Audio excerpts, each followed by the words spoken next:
அனைவருக்கும் வணக்கம். இப்போ பத்தலன்ற பாட்டை கேட்டு கேட்டு உங்களுக்கு போரிங்காக இருந்திருக்கும். இது நான் வேலை செய்கிற ஹோட்டலில் உள்ள ரூம். ஒரு நைட்டுக்கு $3,000 அப்படி.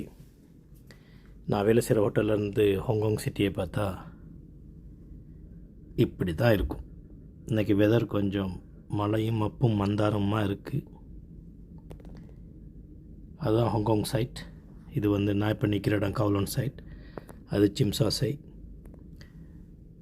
ஹோட்டல் ரூமை பார்த்தீங்கன்னா அது டபுள் பெட். இப்படி தான் இருக்கும்.